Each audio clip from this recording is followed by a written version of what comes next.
Hi, my name's Martin.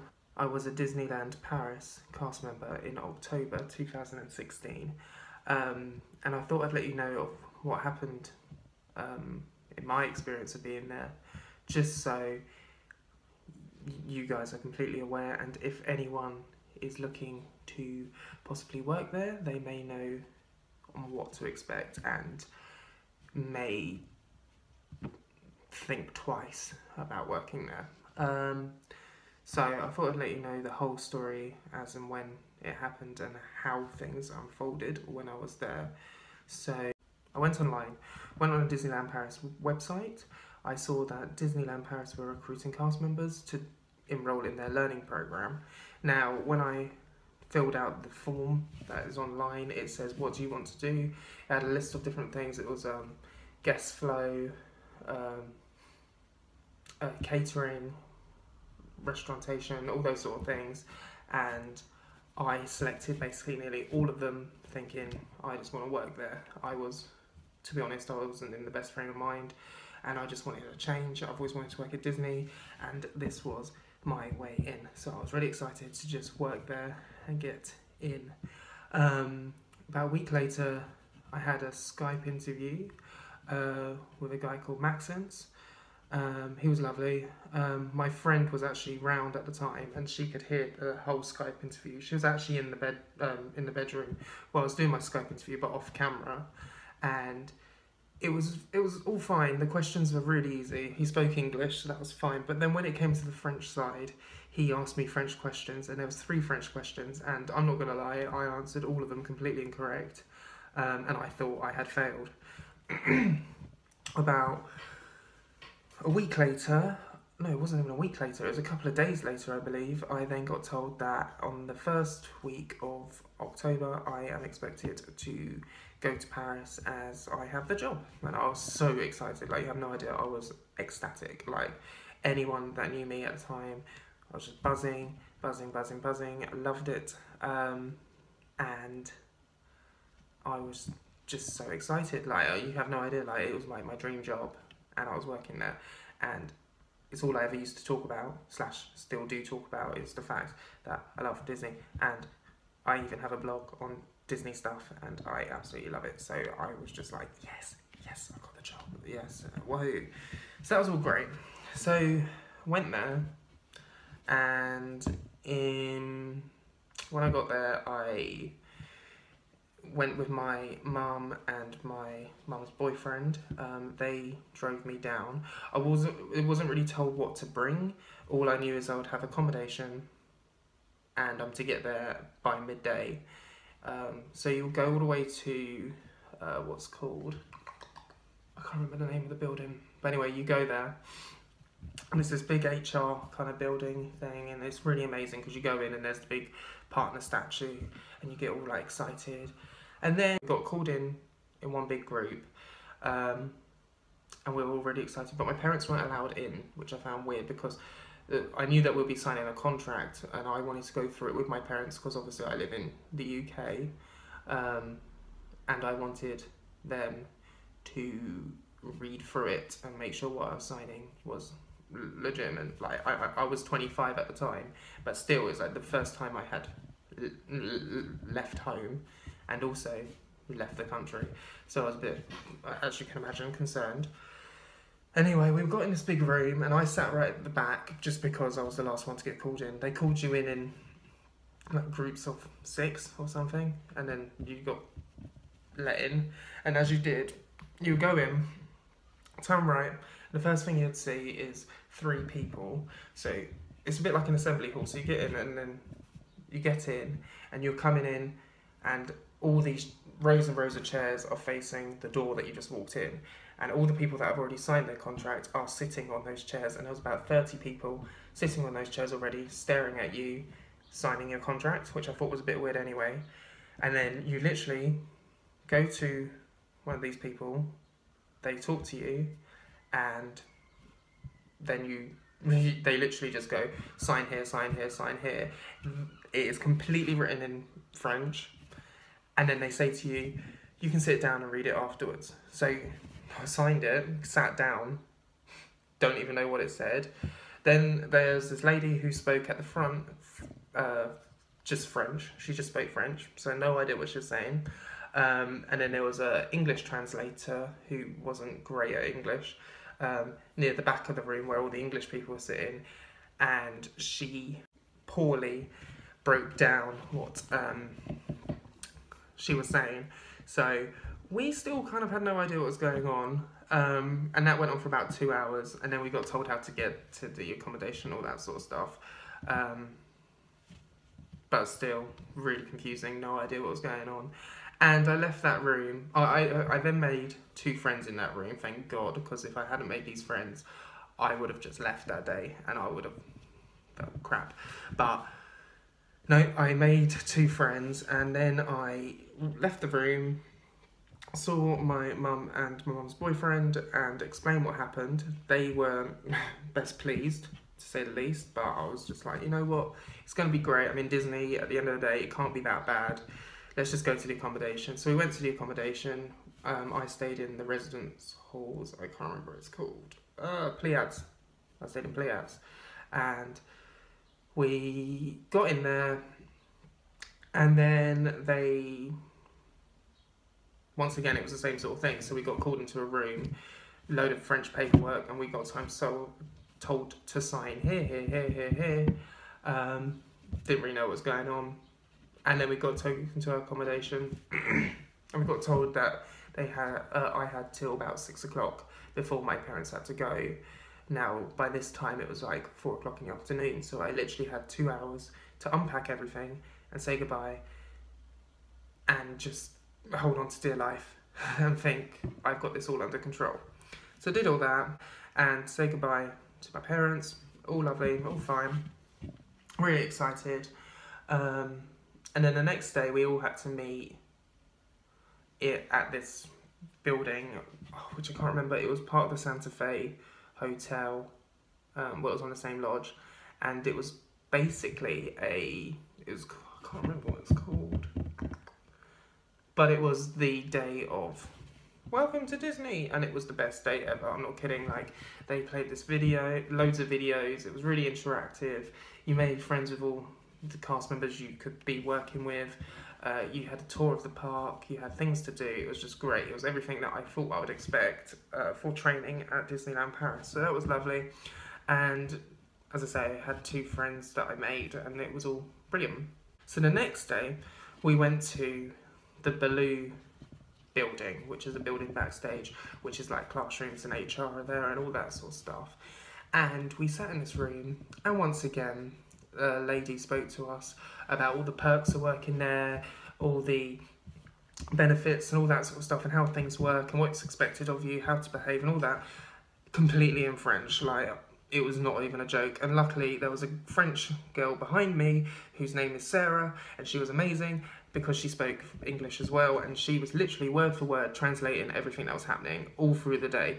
And I was so thankful for her that at the end of the day we went to the park together, like, because I was just like, thank you for existing. If you weren't here, I would be completely lost. And then we got our rotors on where we're working, and then I was a bit confused because it said that I was working in a fast food restaurant, and so were all the British people were working in fast food restaurants, which we weren't really told. We were kind of told that we were going to be more guest flowy in the restaurants, so more, I don't know, I had ideas of like being waiters or greeters or things like that, you know, when you actually interact with the customers. But my role was in the kitchen, which was fine because I thought it's only going to last a little bit. And then basically things just went downhill from there, really, because then I went into the kitchen. My name badge, because it said ask for your full name, and in Britain, when someone asks for your full name, you literally write your full name. So I wrote Martin John Clevitt, because John is my middle name, and on my name badge it said Martin John, and they just constantly called me Mr. John, and I was like, no, my name is Martin. And then they laughed and said Martin's a girl's name in France, and I was like, okay, well, that's my name, so cool. Sorry. And then the manager I met in the restaurant I worked on in Colis, which is the restaurant in the Studios Park as you walk in, and we just made burgers all day. Was not what I expected. In the kitchen I was called Big Dick, which I thought was the most unprofessional thing ever. I was called Mr. John, once again wasn't my name. I was called, just so many names, like it was unreal. I was like, it was done in a humorous way to them, like I could understand that they found it funny, but because they weren't saying it in a horrible way, but because I didn't speak French, it just made it really awkward. I was sitting there like, I don't really get this humour, this isn't funny, you don't understand, I've literally travelled from the UK to work here, because I've always wanted to work here, and you treat me like, almost like you're bullying me, basically. Never worked in a restaurant before, and then I was basically taught to scrub deep fat fryers with just my bare hands, with these really thin, like hair dyeing gloves. Yeah, it was just horrible. So me and my friend, one of my friends that I made, we went to the HR department to complain, saying this isn't really what we signed up for. Is there any way we can transfer? Because I knew you could transfer from department to department, and her name was Olivia, and to me and my friend Ben, she literally laughed in our face and went, no, there's nothing we can do. So I was a bit like, oh well, that's fun, great, cool, that's exactly what I wanted. Not. So I think it was the day after my friend Ben actually left. Like, he left the program after just 2 weeks of working there. I stayed because I thought, you know what, we didn't start our French courses by then, and I wanted to learn French. So I was like, it'll be fine once the French courses start, because you actually get to learn. I'll understand what people were saying. And I didn't have much money, so I think a lot of it was me stressing that I had no money, and I knew that payday was right around the corner. So at the end of the month, so I had been there for just under 3 weeks, and it was the end of the month, and we got, in our contract, it says you get paid at the end of the month. On that day, actually, that we went into, once again, we went to the Blue building, and we had it was our first French lesson, and Olivia was there, the HR lady, and she said, do you have any questions? And I said, yes, when are we getting paid? And she just laughed at me, and I was so angry that she laughed at me, because I was like, I'm not asking a stupid question, I'm just saying, when are we getting paid? And she goes, well, you get paid today. All of us in the room, all the British people, and there was a few Spanish people and a few people from around the European area, but they only spoke English, were like, no, we haven't got paid. And then she laughed and went, well, you haven't given us your bank details. And then at that point I went, well, when have we been told to give bank details? And she went, oh, it's in the contract we can't read. So I kind of went a bit ballistic, and I marched straight to the payroll place and said, can I get paid? And she went, yeah, it'll be in your bank account in the next couple of days. So I waited a couple of days, did the work, and I still wasn't paid. And then I went to work that day, because I had 2 days off and then went back to work. And I think Olivia must have spoken to my manager, so the HR person must have spoken to my manager about me questioning her, because my manager then said, oh, we're not allowed to speak to you in English anymore. And I went through 2 days solid not saying a word to anyone, because they only spoke French and they refused to speak English to me, thinking I would just magically pick it up. And then on the third day, they got really annoyed with me and then started calling me names again and saying, why aren't you picking it up? And then some lady who I was working with had the cheek to say to me, oh, because you speak English, can you teach me English in your free time? And I was like, you aren't even teaching me French, you're just speaking French. Like, that's not teaching someone. And then I broke down. I left work that day, broke down on the phone to my mum, and I was just like, I need to go home, I can't stay here, this is what I've always wanted to do, and I don't want to work here. So I'm not gonna lie, the next 2 days they were picking me up on the Saturday, and I think it was a Wednesday, so I didn't go to work on the Thursday because I was not going. I just didn't go. I spent the whole day in my apartment, and then on the Friday I went to tell the HR person that I was leaving, and then found out it was a French bank holiday, and she wasn't working, which once again, no one told us that it was a French bank holiday. So I just spent the last day in the park, and it was the best day ever because they just changed it from Halloween to all the Christmas decorations, so it was the first day of the Christmas stuff. I had the most amazing time in the park, and I went home on a Saturday. And then when I got home, I still hadn't got paid, and I was distraught. I was breaking down to tears like 3 times a day because of it. I was just so out my mind, like angry, couldn't believe it happened, disappointed. I wrote a 3-page email to Disney, who forwarded it to the right people, I guess. I didn't really get much from it. I just got a call from Max Sense, who did my original interview, asking for feedback, but it wasn't his fault, so I felt bad saying to him, these people were horrible. I didn't want to rant to him because at the end of the day, it wasn't his fault. So that was a bit stupid of them doing that. And then I had an email conversation with my HR lady, Olivia, who was the one who laughed at me when I asked, can I move? And was the one who laughed at me when I asked why I haven't got paid. And I emailed her asking where is my pay. Like, I did work there for a month and a week, and she kept saying, oh, you get paid soon, you get paid soon, you get paid soon. And I literally did not stop emailing her because I was so angry. I went through 2 days solid emailing her every 5 minutes saying, sort this out, need money, I'm not working for free. And then eventually they did pay me, not that it was worth it. And yeah, it was the worst experience of my life, to be honest. I'm not even exaggerating. It was like you spend your whole life looking forward to something, and you think that thing's never going to happen, and then finally it does, and you're so grateful and excited, and then it turns out to be pretty much your worst experience of your life, and no one understands that. No one can understand that, because until it happens to you, because not a lot of times in people's lives can someone go, my dream has come true. Like, I know that's very rare, and I was very lucky that did happen, but my dream then turned into my nightmare. Like, I would never wish that upon even someone that I would hate. I would not wish that upon, because it's just disgusting. Like, especially the fact that I was cleaning deep fat fryers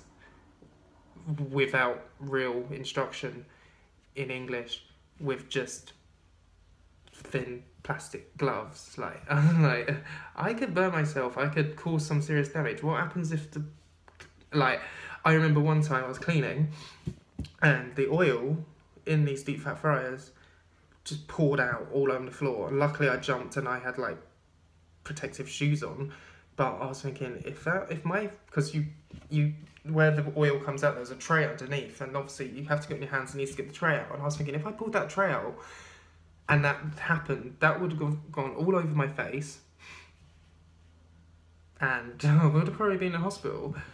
And yeah, I don't understand how people do it, because I have several friends that stayed there and they're now on permanent contracts, and I'm really close with these friends, and I'm really grateful and happy that I've met them, and I'm also really happy that they still love it. But I just don't understand how someone can stay there, because I've worked in offices where I'm not happy, I've worked in retail jobs where I'm not happy, but I've never worked in such a disgusting environment. And it's not to do with the company. I think it's just the individual people that I had dealing with me. Now, that was last year, in 2016, as I say, and I am aware that Disney now own Disneyland Paris in a different way now, so hopefully everything has changed. So if you are applying, just make sure that that is the case and things have changed, because I just don't want the same thing to happen to you, basically. And that's all I really got to say. I just thought I'd tell you my story from start to finish, and there you go. And I wish you luck if you're applying. Like, I hope you really do have a good time, and I hope it doesn't turn out the way it did with me. But I don't know. But anyway, I thought I'd just give you that, and yeah, hope I educated you a little bit regarding that. Anyway, bye bye.